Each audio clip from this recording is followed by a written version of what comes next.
For today's class, maybe a blanket, maybe a block, and if you have a tennis ball handy, that could come in useful in today's class. And when you have all those things gathered up, we'll meet down in a comfy seated shape to start us off with today. You might use your blanket or your block to tuck in underneath, supporting the hips, taking a little pressure off the low back. And as you find your seat, see if you need any little wiggles or movement to settle in and make this seat a comfy seat. Noticing your breath. Noticing if the next exhale can help the shoulders slide down a little bit from the ears.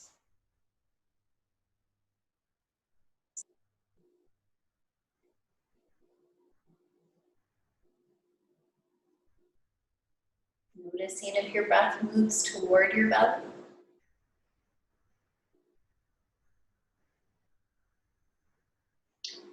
And today's class is a mix of focusing on the hips and the shoulders. And our goal in this class is to promote good posture and to help us find balance, both from left side to right side, upper and lower body, and maybe feeling a little bit more balanced and centered internally as well. So while you're seated, you might just notice if it feels like you're going to tip if you were to relax all of your muscles. Does it feel like you may tip forward or tip backward? Or maybe that's tipping to the side. Just notice that. If it's taking any effort to really maintain your upright seat, notice what part of you is working. Is it the muscles in the back?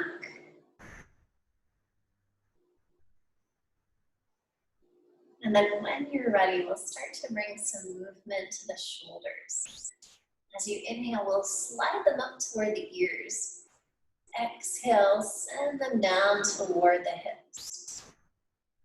Inhale, let the shoulders lift up. Exhale, slide them down and back. One more like that. That's a great one for helping relieve stress. And then let the palms turn up. As you inhale, take the thumbs back behind you. Exhale, a little crisscross. Inhale, thumbs back. Exhale, a little crisscross. And do this just to the tune of your breath. It might be slower or faster than mine.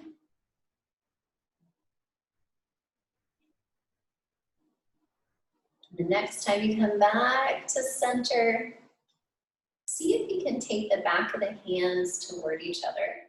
Just notice which arm's crossed on the outside. And then press them up tall. And if it's comfy, we'll take a little shift to one side and a little shift to the other. It's okay to let your shoulders go up by the ears here. You don't have to shift as far as you possibly can to the side. But you might notice if both hips stay grounded to the mat, or if one hip tries to lift up, try to keep it anchored. And then as you come back to center, exhale, release the hands down, trying to remember which one was on the outside. See if the shoulders need a little shrug or roll. Then we'll take the hands back behind us and see if we can either touch fingertips, maybe we clasp the hands, or maybe we just reach toward the opposite elbow. Your choice. And notice if you can breathe while you're there first. And if we can't breathe, we want to find something where the hands maybe they're just reaching together but not connecting. We want to find a place we can breathe. And then explore from there if you could take the shoulders down toward the hips a little more. And then you might explore there again by tuning into the belly, thinking of your bottom ribs. And you might remember the exercise we did last week of trying to draw the bottom ribs toward each other. That helps activate that transverse abdominis, the deep layer of the core. Think of drawing those low ribs in toward each other here.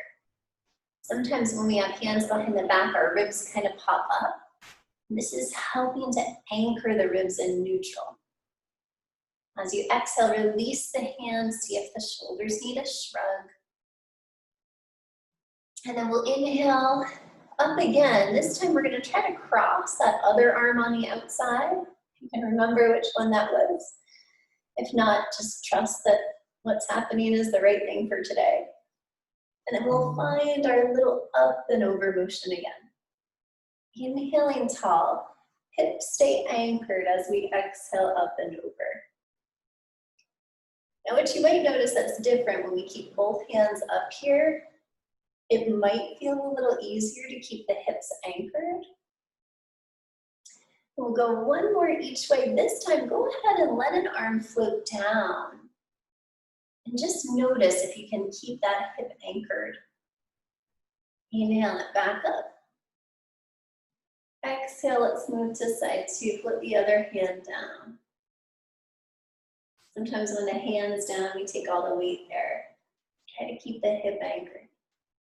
Then inhale it back to center. Exhale, float the arms down by the sides. Give the shoulders a little shrug. And then take a moment just to notice how the shoulders feel. Does it feel like they're at ease, like they can just drop back from the ears? Or maybe they feel tired now, just noticing. In your seat, if your legs are crossed, we'll switch the leg that's in front. And then we'll start to move toward a seated twist. We'll start off just taking a gentle twist toward the side. Inhaling back towards center. As you exhale, we'll find that twist again. This time we might float that front arm, reaching for the upper back.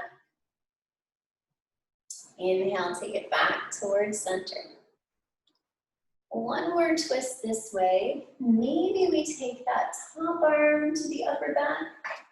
And if we can float the bottom arm up, maybe we send those fingertips toward each other. So this is our cow face pose arms, but in a twist. Exhale, gently release both hands and inhale your way back to center. If the shoulders need a shrug, being kind to them with that motion. We'll exhale, taking our little twist.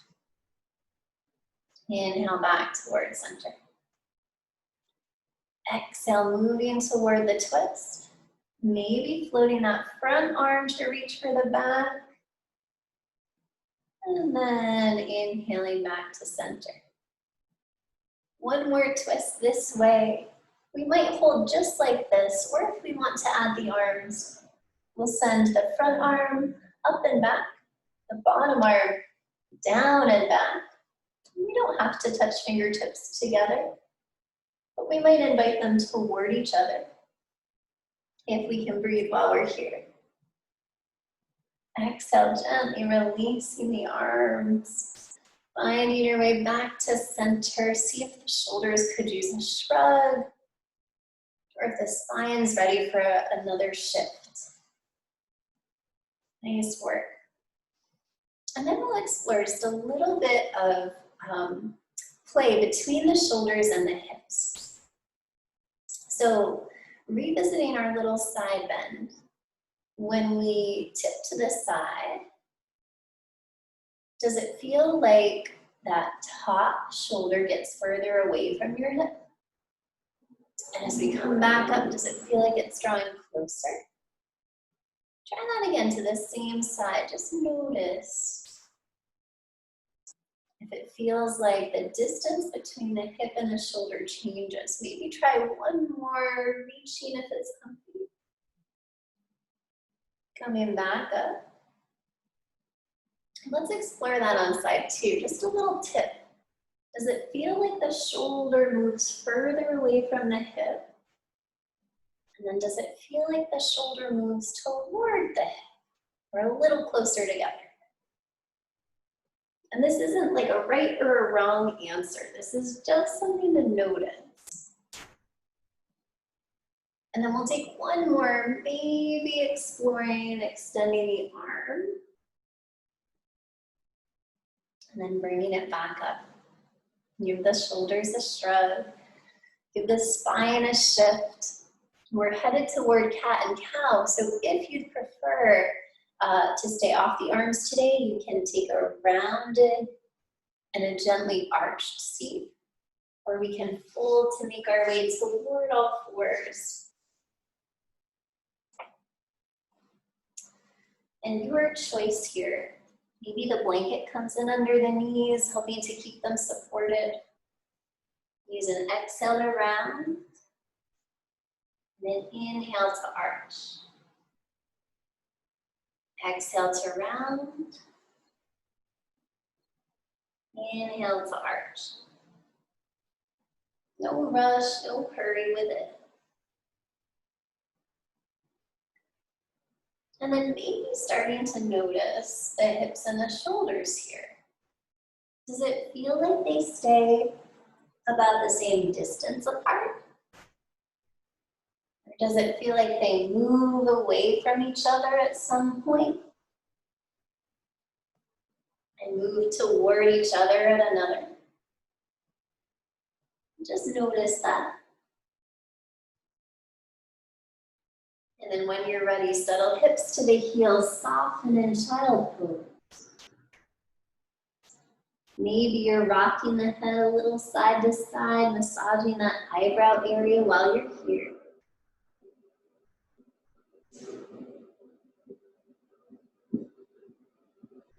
Yogi's choice. If it feels good to rest today, stay put like this. Or if motion is feeling good, we might take another little side bend by walking the hands over to one side. Then settle the hips away from the hands. Inhale to center.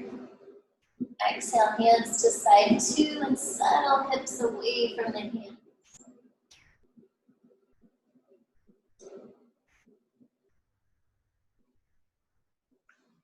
And inhaling back towards center. Use the next inhale to draw your way up toward all fours. Take a moment now to give the hips a little shift, side to side if that feels good. Or you can start to draw a little half circle, shifting the hips to the side, back, and side. Side, back, and side. And just noticing where things feel tight, where they feel comfy. And then let's explore reaching those left toes to the back of the mat. Walk the right fingertips forward. This is our grounded sun dog, and we can stay put right here. We might try floating the heel in the hand. And then we might explore a little motion here with the leg. Go ahead, bring the right hand down. Bend that left knee. And first we'll take it toward our nose, maybe with a little round. Then toward the hip, maybe a little arch.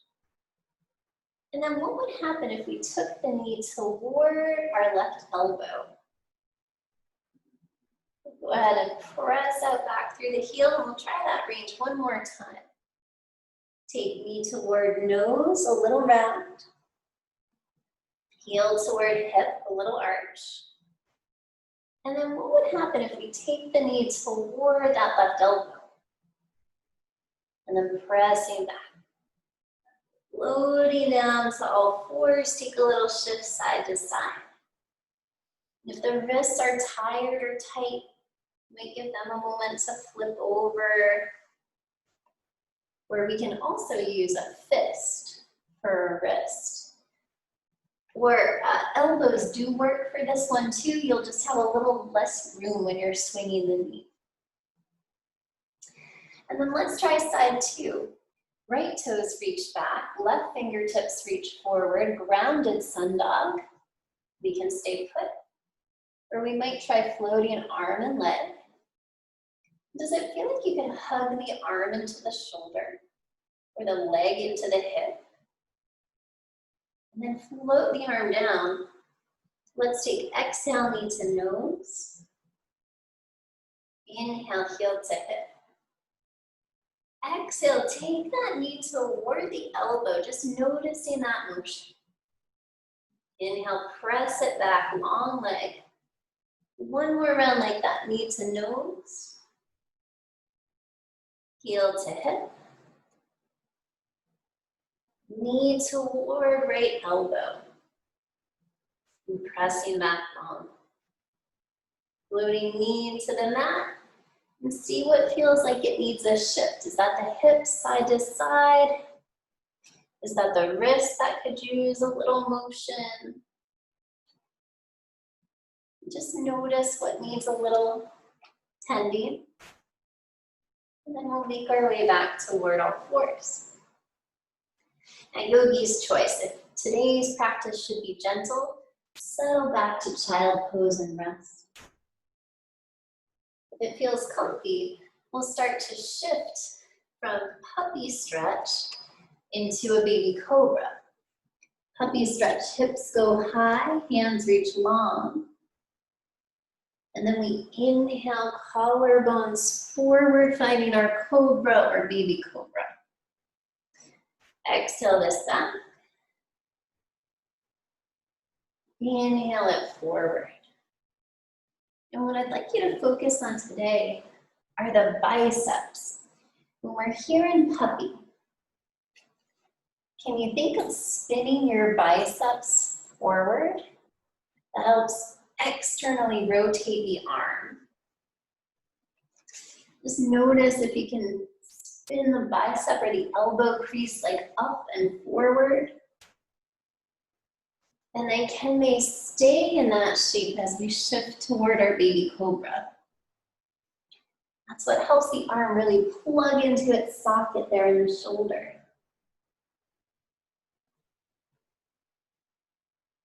And then no rush, no hurry. When you're ready, we'll make our way down to meet on the belly on the mat.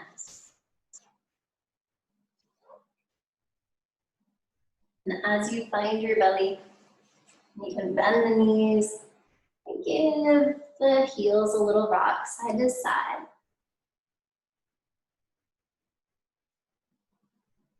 And then I have a couple different options for you here. So one is just to rest. This is called reverse shavasana. You can just rest. One is to focus on opening the shoulders across the collarbones. And we can do that on the mat with Sphinx pose, taking elbows under the shoulders, opening the collarbones, and think of spinning that biceps to point forward. It's almost like you were gonna take the hands out away from each other, and then we leave our upper arm where it is, but we bring the hands back in line. We can stay here, this might be plenty. Or if you want to try something a little different, you have a wall handy. Sometimes this pose is called splat. And it's kind of funny, but we put our hands on the wall and then we soften the collarbones down toward the mat. And depending on your body, this might feel great or it might feel like it's way too much. Sphinx can be a great alternative. Or again, we can also think of it as a variation on cobra or a variation on half locust. Can you breathe when you're there?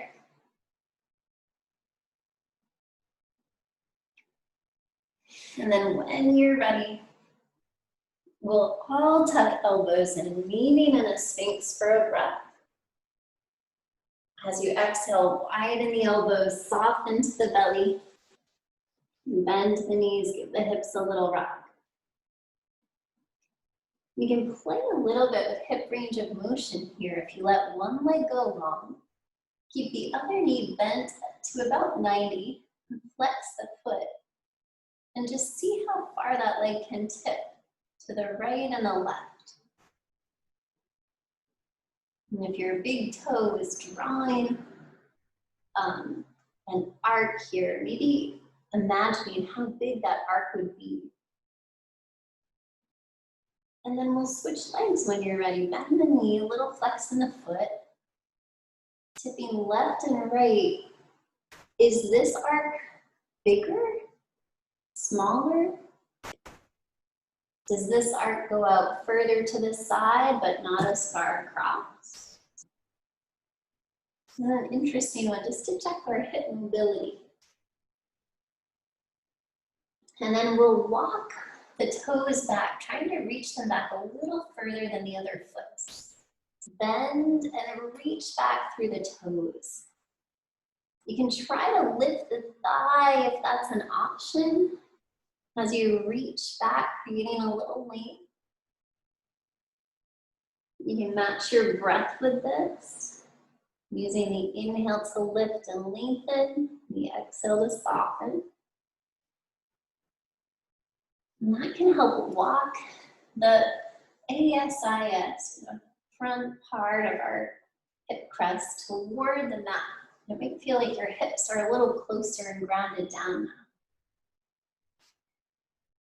And then we'll explore either a baby cobra, taking the fingertips back by the ribs, curling the head and shoulders up, baby cobra if you like, or we might start to take this toward a cobra. So again, fingertips are back, curling, starting to press into the hands for cobra, but rather than thinking of lifting up, think of moving the crown of the head away from the hips. You might think of the bottom part of the shoulder blade reaching back toward the hip. When you exhale, release down from wherever you are. Maybe bend the knee, give the heels a little rock. And then we'll start to take a little bit of stargazer pose. Reaching the legs back long once more. Today, rest your right ear on the hands. As you inhale, can you lift your left elbow and your right leg? Exhale down, turning the head. Inhale, right elbow, left leg. Exhale down, turning the head. Inhale up. Exhale down, turning the head. Inhale up. One more each way.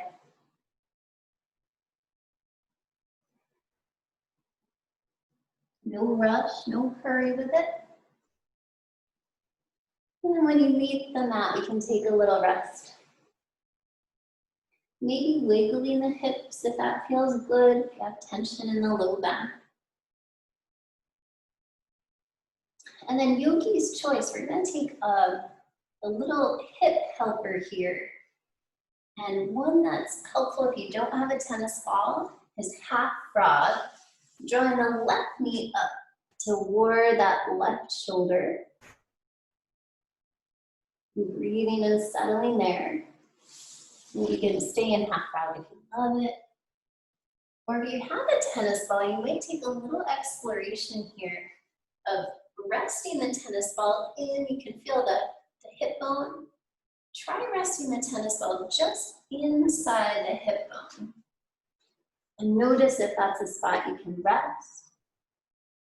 And then you can explore a little bit with the tennis ball, either by moving it with the hand here on the hip, or by starting to just wiggle and shift the hips. We have a few different places that might feel a little bit tight and tense there. So if you can soften on the tennis ball, great. If you can't, that's okay too. Half frog makes a nice option instead. And you can just rest on the tennis ball, or you can, wiggle the hip around, just exploring. And just noticing we've got some strong hip flexors in there.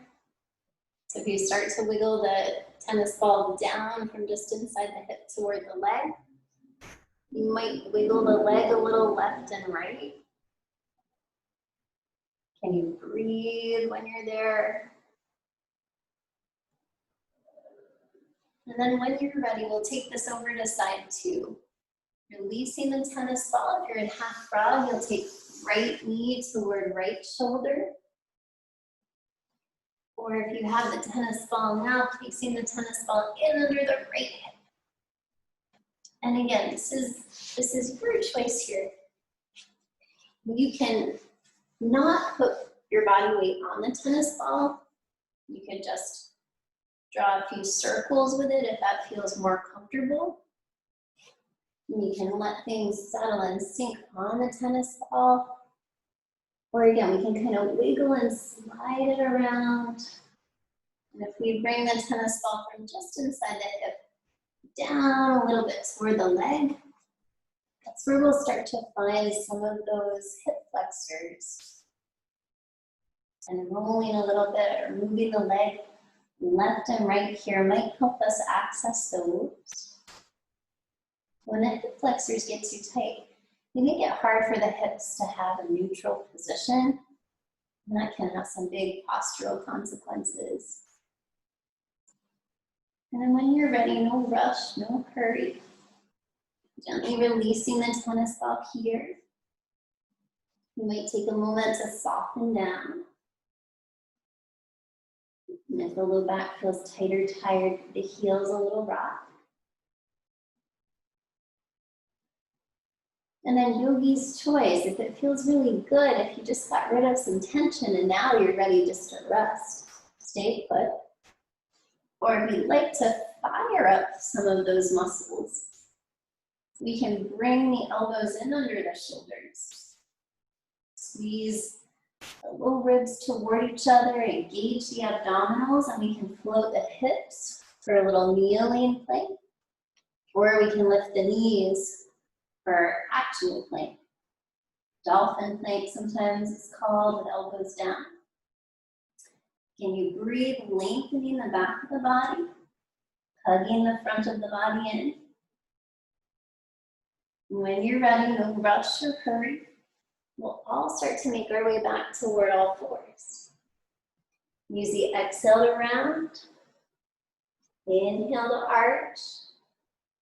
And then your choice from cat and cow, we can go back to child pose to rest and settle. Or we might start to lift toward our down dog.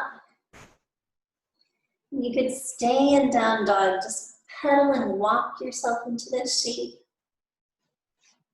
Or you can inhale to plank, exhale, knees, chest, chin.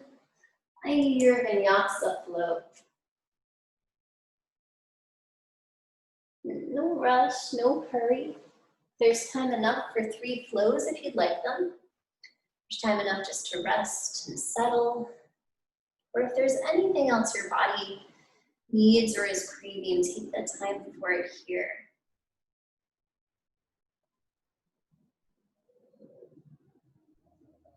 You might notice your breath. See if the breath moves toward the belly. And you might just notice the distance between the shoulders and the hips. Maybe the shoulders could settle back toward the hips, depending on what shape you're in.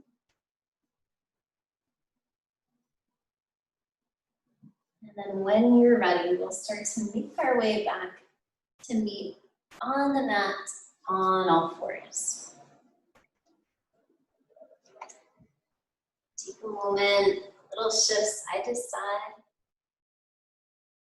As you exhale, press the right heel back. And then we'll start to draw knee to nose, foot between palms. Inhale your way up for a kneeling lunge. Taking a moment here. And just see if you need anything. Maybe you need a block to have as a touch point. Maybe we'd like a wall. Or maybe we need a little padding under the knee like a blanket or the mat. If it's comfy, we'll inhale the fingertips up. Exhale, subtle hands to the heart. Anchor the palms into each other. See if the bottoms of the hands can connect. And then just invite them to sink down a little to help give the wrists a little stretch. And then we'll inhale them up tall.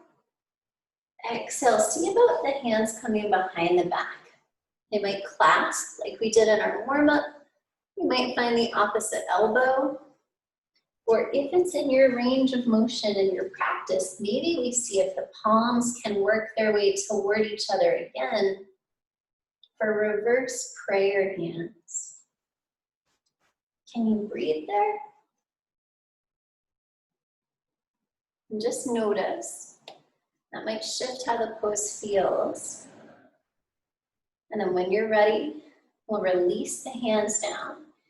Inhale the fingertips up. Exhale, hinge and fold, frame the right foot. And take a pause here and just explore. If you were to shift the hips back and peel the toes up, for half monkey, how that would feel. And then if you were to anchor the foot, but to settle the hips a little bit forward. Peeling the toes up as the hips reach back. Shifting the hips down and forward. One more each way if it's comfy.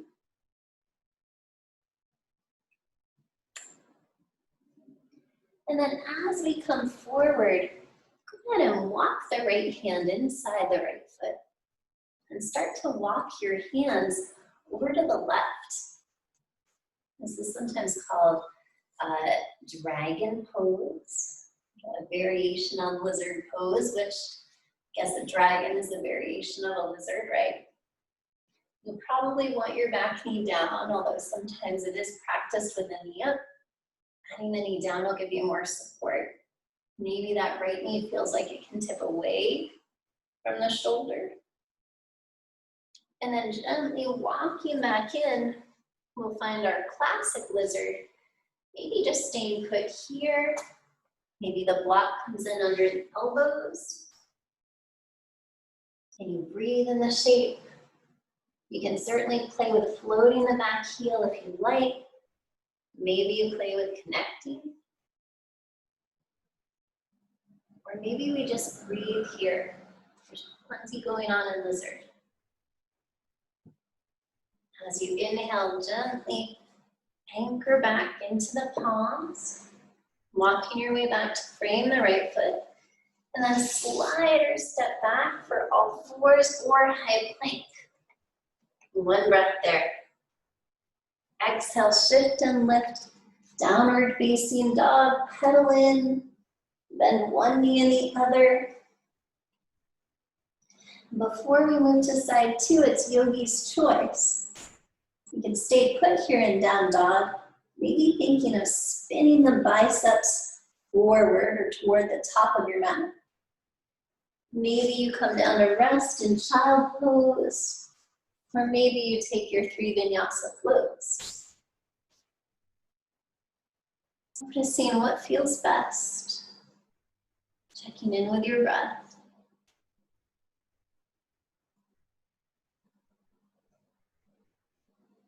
Notice if your brain's already doing side two.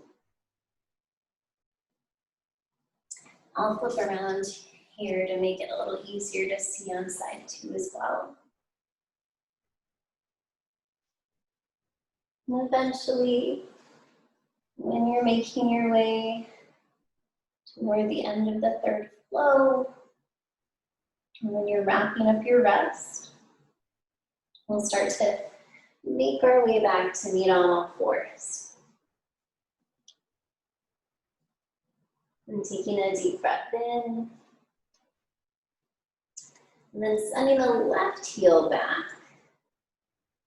And as you exhale, left foot comes between the palms. Inhale your way up for kneeling lunge. Exhale, hands settle toward the heart. Now this time we can focus on the wrists again, anchoring through the bottom of the palm. Or we might take a little more focus on the shoulder and stack our elbows here. Whichever you put on top is fine. We'll have a moment to reverse it. Back of the hands can come together, or we can wrap around. These are eagle arms. You might float the elbows up and reach the thumbs away from the head. You breathe when you're there. And then gently release the arms, noticing which one's on top. We can take eagle arms on side 2 if you like, or if you're focusing on the wrists, maybe we're taking reverse prayer with the hands back behind us again if you work on the wrists. If you're in reverse eagle arms, maybe we float the elbows, reach the thumbs away from the head. And just noticing here, in a shape we're often noticing the hip. Notice if adding the shoulders changes that. Releasing the hands when you're ready. Inhale them up tall. Exhale, hinge from the hips, frame the foot. And then just explore again, if this knee isn't comfy, maybe you're doubling your mat up underneath it or adding a blanket. Explore shifting back, peeling the toes up for half of monkey. And then anchoring the foot, letting the hips sink down. Shifting back, half of monkey, maybe you're sliding the heel forward for a little more room.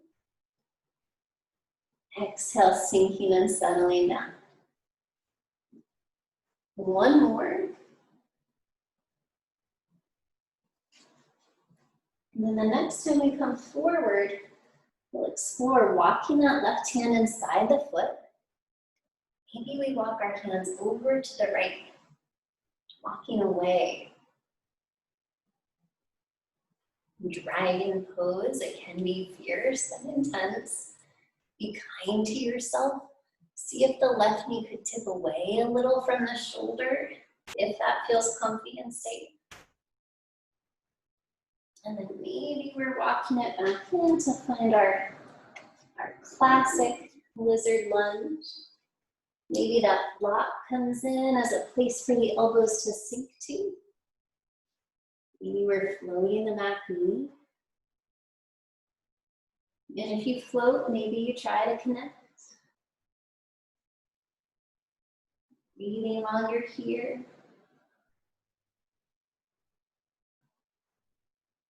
And then no rush, no hurry. When you're ready, we'll press our way back up, framing the foot. Slide or step all fours or high plank. And a deep breath here. Exhale, shift and lift, downward facing dog, pedal in. Yogi's choice. Does it feel better to rest now? Is your body ready to flow now? No rush or hurry, just choose what's needed. Maybe it's a wrist circle. Or maybe you're grabbing your tennis ball and working on a tense spot. And just noticing.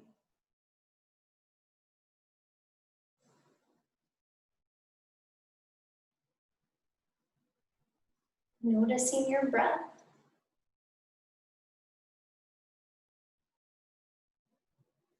And a reminder for some of us, or maybe new for others, if you feel tired and sluggish, it's always okay to rest. And then you might focus on either the top of your head, or if you're in child pose, you might focus on the back, whichever part of your body is up. And you might notice that part lifting or expanding a little. And if you feel anxious and stressed, if your mind's really busy and noisy, notice where you're connected to your mat.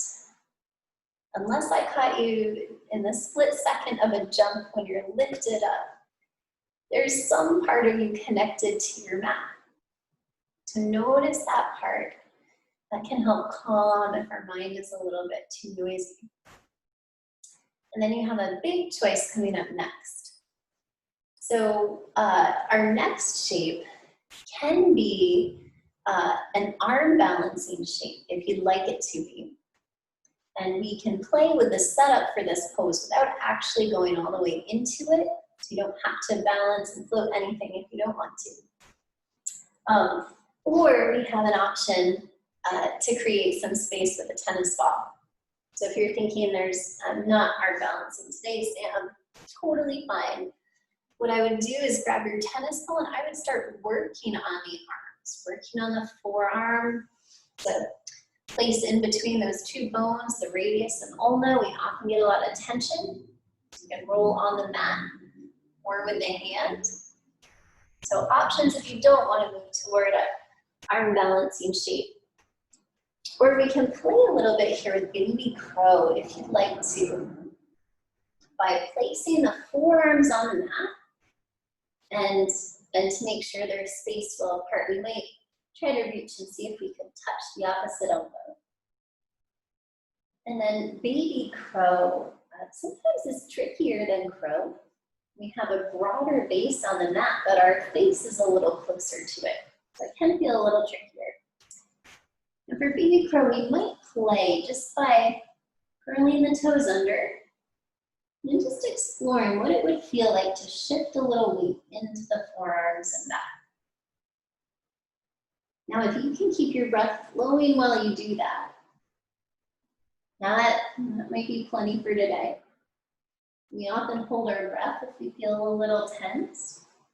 If you'd like to add more, we'll try to lift the knees. And for baby crow, we can think of trying to stack the knee in the underarm or hugging the knee in on the upper arm. Both ways work.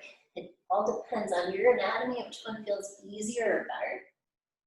So with the toes curled under, maybe we're playing here, just squeezing or stacking. And if you're playing with those shapes, you might even be lifting the arms up to see how compact you can make yourself. And this is a case where we're drawing the shoulders and the hips toward each other. We can play here, or if it feels pretty good, send the forearms to the mat, give a little press through the toes and see if they could float. And you breathe when you're here. There's a little upper body strength to it, but it's mostly finding the point of balance and being able to draw in and condense through the core that help us find that float. So take your time. If you're playing with it, maybe now you explore hugging the knees in on the upper arm, or maybe you did that first and now you try stacking. Just explore. And notice your breath, especially if you're trying baby crow. Can you breathe while you do that?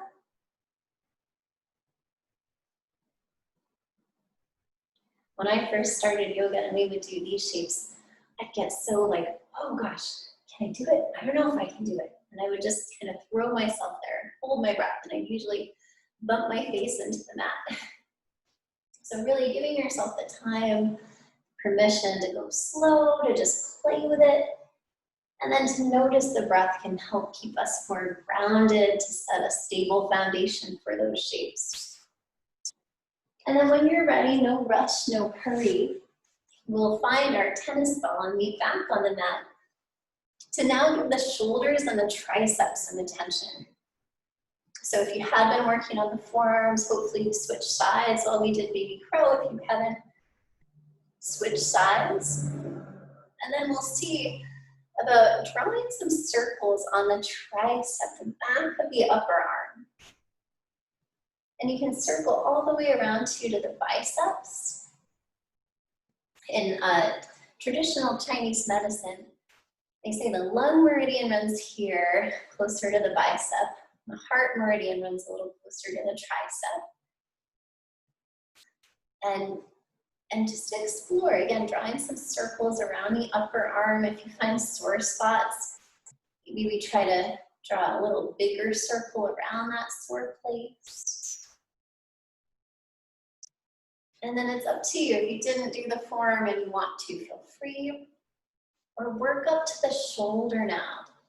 Draw some circles around the front part of the shoulder, where our arm bone meets the shoulder, the scapula, the shoulder blade. And then the collarbone comes in to help make that joint. You can go under the collarbone if you like, or work the back of the shoulder. And one of my favorite ways to work the back of the shoulder is to use a wall behind you for the ball. And then to roll a little, or shift a little side to side. And if you lose your tennis ball when you do that, a funny but helpful trick to know is you can use a sock to tuck your tennis ball in, and then you have a place to hold on to it while it's back there. It's like a little leash for your tennis ball.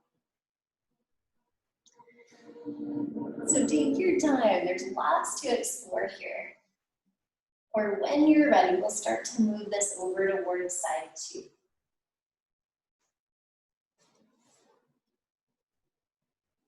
And again, you might start with the back of the upper arm there, the tricep, drawing some circles.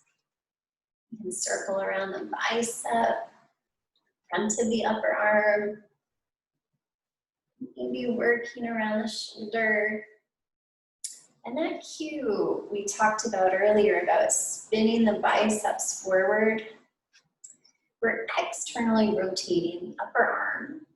It helps to really plug the arm into the shoulder socket. And you can kind of play with it here, upright too, by pointing the biceps in and then trying to point it out. Just noticing how that might feel different in the shoulder. And when your arm feels like it's had enough attention, and this arm might feel really different than the first one, you can move on to the shoulder, again, the front of the shoulder. Moving out along the collarbone. If you've been under a lot of stress, circling here where the shoulder meets the neck, or even drawing a line there. It's where the upper trapezius and levator scapulae come in. And they often hold tension when we're stressed. So you may draw some lines or circles there to help them release. And then you could do the back of the shoulder with the hand. Maybe you have a wall handy that you can work on.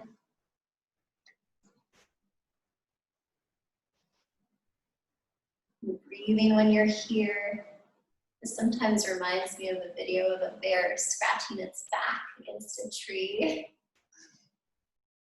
But listen to your body, just like the bear listens to his, knowing he has an itch, he needs to scratch against the tree. Listen to your body and find what's asking for a little bit of relief, a little bit of attention. And that's fine if that's somewhere else other than a shoulder. When you feel like the arms are in a happy place, like they've had enough attention, we'll start to make our way down toward the back. And you might have a block nearby, you might have a blanket nearby, just options. As we make our way down, you might take a moment to draw knees in if that feels good to rock. You might give your lymph system a little boost by pressing hands and feet up, taking a little stretch and squeeze, or a little circle here. And then your choice, constructive rest is a nice place to go. And this is a spot that'll let those hip flexors slacken and release. So you might just come here and rest.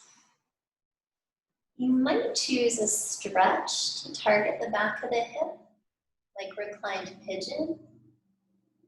Taking this shape if that feels good. That's ankle to the top of the thigh. Little flex in the foot to help keep the knee safe. Or you can use your tennis ball to tuck in under the hip here and just explore a few little circles. We want to avoid pushing directly on the bones. So going in under the hip, you'll find there's a few layers of muscle that we can work with there. If it doesn't feel good, it's always okay to skip. Notice your breath, whether you're softening here, stretching here, or working with the tennis ball. Notice your breath. See if the exhales could slow down a little, taking longer than the inhale.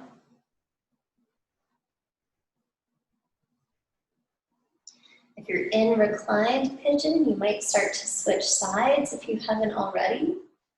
If you're working with a tennis ball, you might start to switch hips if you haven't already. Again, just being kind to your body, not pushing, not forcing anything. Noticing your breath. And if we're tending to hold our breath, that might be a sign that we're pressing things a little further than we need to go today.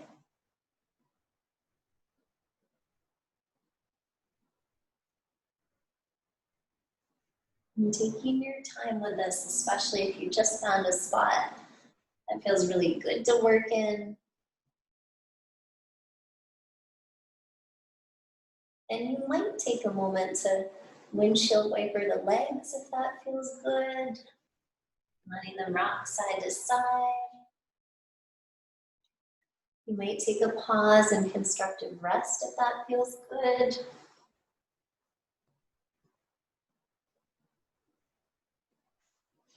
Or when you're ready, we can make our way towards Shavasana.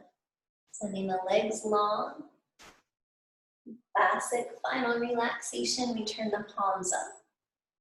You might walk the shoulders down just a whisker closer to the hips. Great spot to use your blanket and add a little bit of comfort. Especially if there's a part of the body that feels tired or tight. Maybe that's your shoulders or your hips. If you have that blanket nearby, you can just cover that part of the body up. So we're offering it a little extra comfort. And again, only if it feels good. And then take these next few minutes to let all the movements from today's practice settle in your body integrate those benefits. And knowing that for the next few minutes, you can take a break. Nothing you've got to accomplish, nowhere you have to get to. Just breathe.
If you are able to take a long Shavasana today, please feel free to do so and stay put.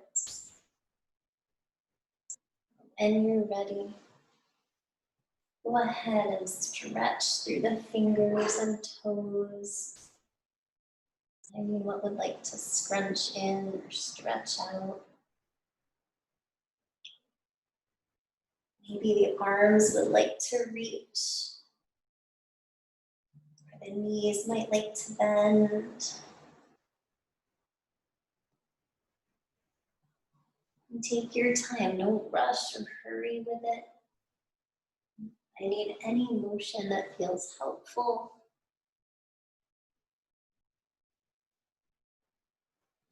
And eventually, when you're ready, you might rock over to one side or the other. And gently making our way back upright toward the seat.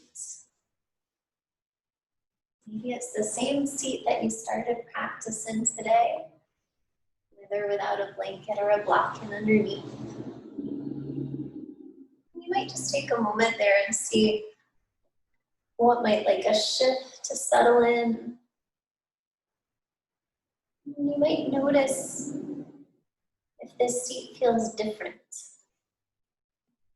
If it felt like that first seat you were tipping over forward or backward, just notice if this seat feels any more balanced. And when you find an inhale, sweep the fingertips up tall. Exhale, hands settle toward the heart, and if it's more comfortable, you might rest hands on the heart there too. Thank you for taking and making the time to practice today. And namaste.